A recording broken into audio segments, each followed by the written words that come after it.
And now to these guys, my biggest fans. I know you guys are going to be watching on Saturday, so enjoy. So let's get in the ice, show you guys what real men are about. This is the Jew from the mountains. At the end of this fight, King Azoulay will be victorious, and the Jews again will be victorious, and people are going to be shocked. I don't let anything enter this mind. Unstoppable. And this is on camera, off camera, it doesn't matter. Same guy.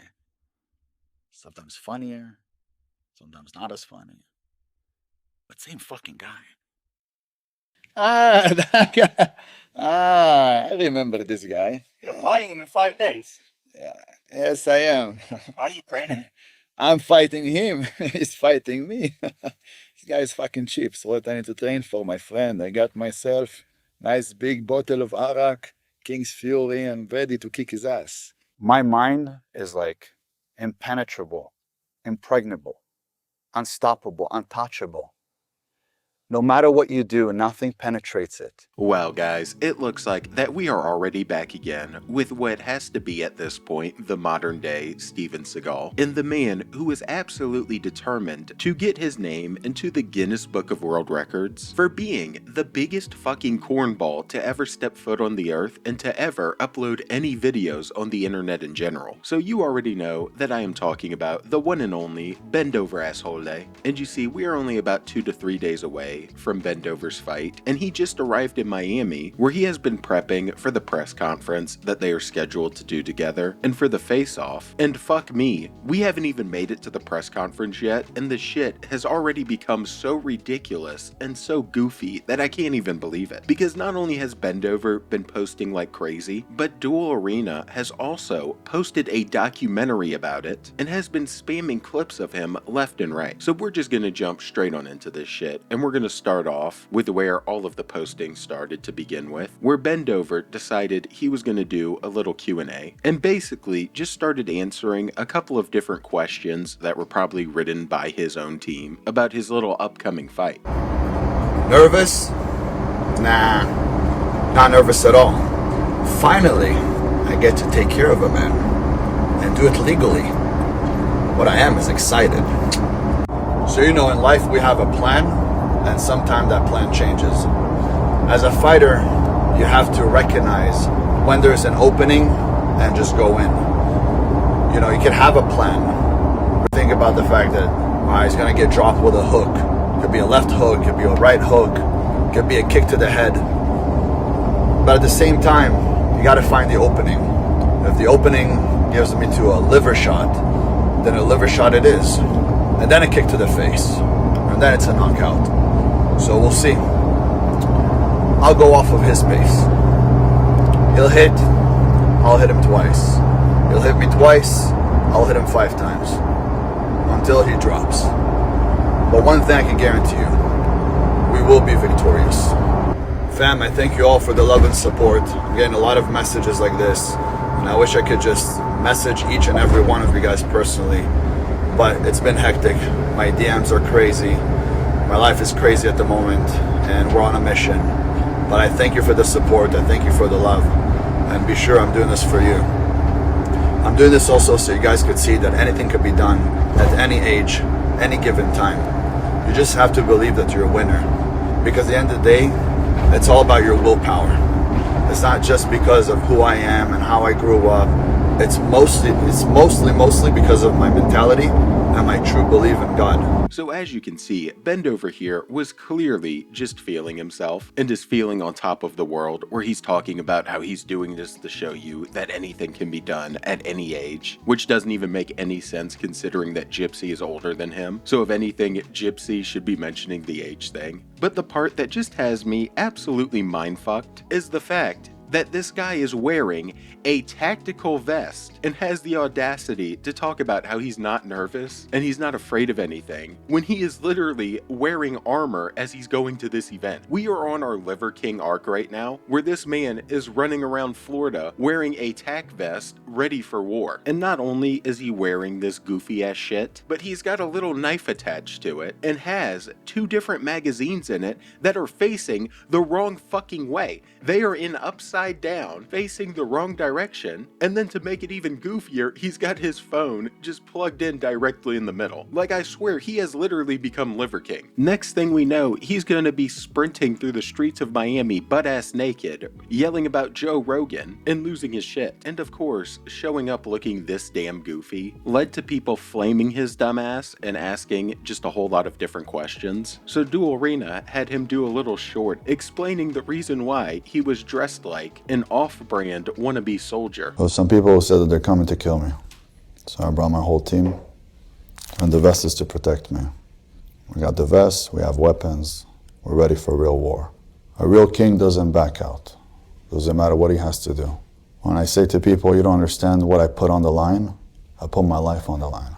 But when you fight for the right cause and the truth, there's nothing that could stop you. And I can still not believe that this fucking goober put the magazines in upside down. Like, keep in mind, this is the same guy who claims he used to be in counterterrorism and used to be, serving in some sort of army operations, and he doesn't even know how to properly hold his magazines. It doesn't matter if you have weapons, you dipshit, if it's gonna take you 3 years to load a mag into them. And on top of this, in your little Q&A, you were just talking about how you're not nervous at all, you're feeling great, and you're nervous about nothing. But then on the flip side, apparently you feel as if you need to wear a vest because people are coming to take you out. Like, this is the most cornball shit of the century, and I cannot believe that it is actually a thing right now. And this isn't where the little Dual Arena kind of spam has ended, because they also had him talking about the fight in a bunch of different shorts leading up to this, and they were all just as ridiculous as this bullshit, with the only positive thing being his goofy ass wasn't wearing the vest. Since I would probably say this is the fight of the year, if not of the century.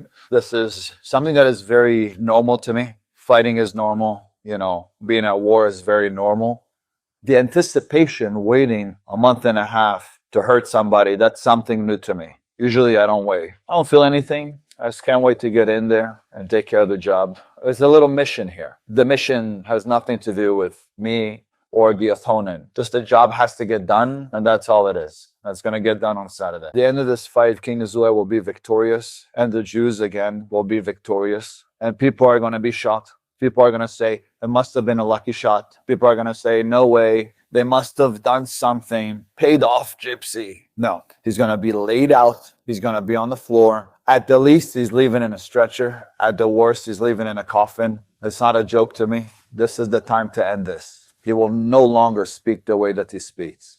This is very personal. Gypsy has a problem with my people. He says he wants my people dead. He wants them gassed. He claims to be the Hitler of today. People like that shouldn't exist. He's a disgrace for the human race. And a person like that, I'm coming with everything. I'm not angry. I don't function with anger when I fight.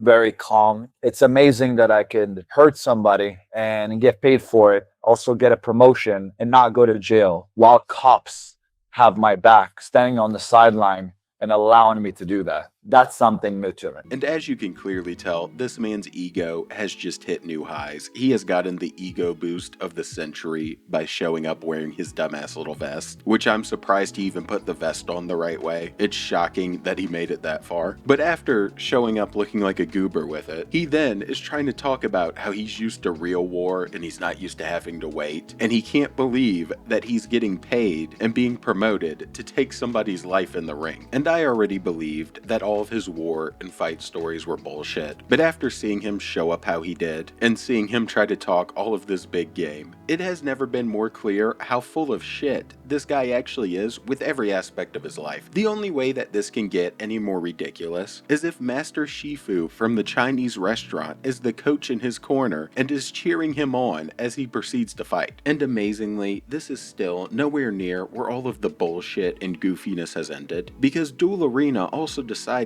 that on their YouTube page, they were going to upload a little pre-fight documentary, with Bendover making up an extremely large majority of it, and for some fucking reason, they decided to start it like this right here, where you can already tell he was about to be on some bullshit as he's prepping for his fight by sitting in his pool and getting drunk. Hey man, we're here for the documentary. What are you doing here? Documentary? For what? Gypsy Crusader? Who's Gypsy? The Nazi. Ah, Ah, I remember this guy. You're fighting him in 5 days. Yeah. Yes, I am. Why are you training? I'm fighting him. He's fighting me. This guy is fucking cheap. So what I need to train for, my friend? I got myself nice big bottle of arak, King's Fury, and ready to kick his ass. I'm gonna fuck him on. I'm going to break his face in half. If he thinks now he has to put on makeup to look like a clown so people don't recognize it's Gypsy, he won't need that makeup anymore because people are not going to recognize him after this fight. When I came into social media, I came in to just help young men become stronger. It wasn't my decision really to come in and create fame or create too much noise. I just kind of spoke the way that I speak normally, the way I speak with my friends, with my family. And it seemed like it created a shock. Saying the truth, I didn't think that would be controversial. Eventually, people found out that I was Jewish, and then I started to get a ton of hate. And then the whole world came down on me after October 7th, and were like, oh, you're Jewish, you're Israeli, we want you dead. It's crazy, but no matter what you do, you are wrong on social media. And I realized that it's more of the portal to hell. Anyone that holds a phone and gets onto social media enters the portal to hell. And over there, you're going to have to fight crazier demons than you've ever had to fight before. I don't scroll. I don't have social media on my phones. On my phone, there's no social media. I'm not a social media guy. I get on there, put a message out, and let people roll with it. Everybody's disposable because they've been connected to this too much. And we're just gonna stop this goofy shit right there for a second because there is already a ton to unpack where this man is trying to twist the living shit out of this narrative as he's sitting in front of his proclaimed Netflix film crew and trying to twist the story completely around in all different directions, and is acting as if the reason he was controversial was because he was telling the truth when it was quite literally the exact opposite. The only reason this man blew up is because his lies were so ridiculous, and he was claiming that at one moment he was in counterterrorism, the next he was homeless, the next he was fighting for the Russian mob, and all types of stupid shit. So he blew up off of just being a liar in general, and then he tries to portray it as the real hate came when people found out he was Jewish, and you'll notice that he doesn't mention anything about that grape case and about the whole she was 15 thing, because he doesn't want it being brought up in this documentary, and he wants absolutely nobody to know about it. And the only reason he thinks that social media is the portal of hell is because it is quite literally his living hell that he chooses to exist in, and it's only a hell for him because his past is full of all types of different little cases where they had him doing all types of crazy, disturbing shit with women. And on top of all of this, he had the audacity to follow it up by saying that he doesn't use social media, when in our last video, we saw him and his brother not only watched my videos, but were subbed with notifications on. So it was already just starting off on some pure and utter bullshit, and it just kept developing and kept getting more ridiculous as this clown kept running his mouth. Mornings, runs in the mountains. After that, we go into training. Come back home, rest, train for about 3 to 4 hours. We do sparring. You know, back then I used to fight, it was bare knuckle. So bare knuckle, you don't really get hit much because one hit, the guy goes down. Here it's, you got gloves. We're using 16 ounce. In the fight, we're going to use the 10 ounce. I asked to go bare knuckle. They said no. Maybe Gypsy didn't want to approve it. We're supposed to use elbows and knees, which I've been practicing a lot. I have some wonderful flying elbows and knees.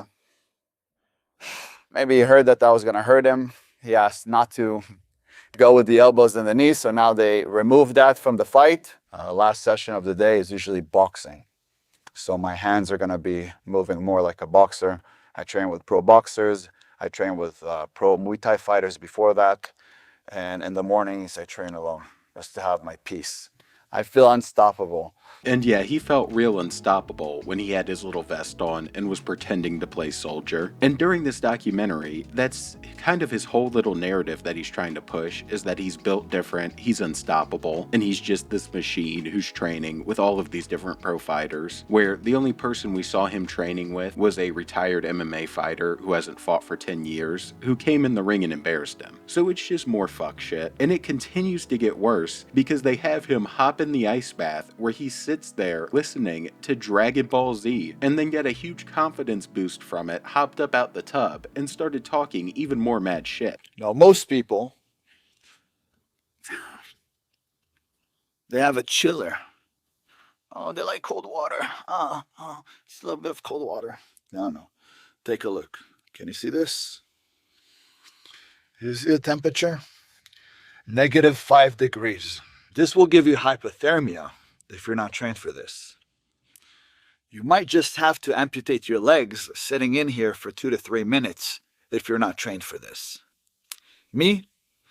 Yeah. I start my day at 2:45 with this. 2:45 a.m., not p.m. So let's get in the ice, show you guys what real men are about. This is the Jew from the mountains. And this is what is known as a Super Saiyan that has ascended past a Super Saiyan. You see people who would sit there for, I don't know, 3 minutes. I don't know how long I was in there for. Full body. Usually can't speak after. They're like dying, they're shivering. I'm like, what's next? What other chapter to life do I get? Like, what's next? I don't let anything enter this mind. Unstoppable. And this is on camera, off camera, it doesn't matter. Same guy. Sometimes funnier, sometimes not as funny. But same fucking guy. And you gotta love how he strikes his little kung fu pose before then getting a massive ego boost about just getting in an ice bath, like that's something that athletes aren't doing on a regular basis. And after his goofy ass sat there listening to Dragon Ball Z to get motivation and to endure the ice bath. Like, I cannot believe what I am watching right now. This is so ridiculous and so pathetic, and somehow it kept getting more pathetic as this ego high continued into the rest of the interview, where he was bragging about how he lets people punch him in the face so he's used to it, and how Gypsy chose to become the villain, where Bendover, he chose to be the hero, even though in multiple podcasts he's always calling himself the villain, so I don't even know what the hell he's talking about. Saw it when Super Hot threw an overhead punch. His face flew backwards and he was so scared. I sit there and ask people to punch me in my face. Why? So I don't fear the punch. You punch me, I keep moving forward. Move forward, move forward. No, Gypsy could speak all he wants to speak. He's gonna speak fucking ancient Chinese when I'm gonna put my fist in his mouth. He's not gonna speak the same. The brain all of a sudden doesn't function. Your feet give out right under you. It doesn't matter how big he is, how strong he is.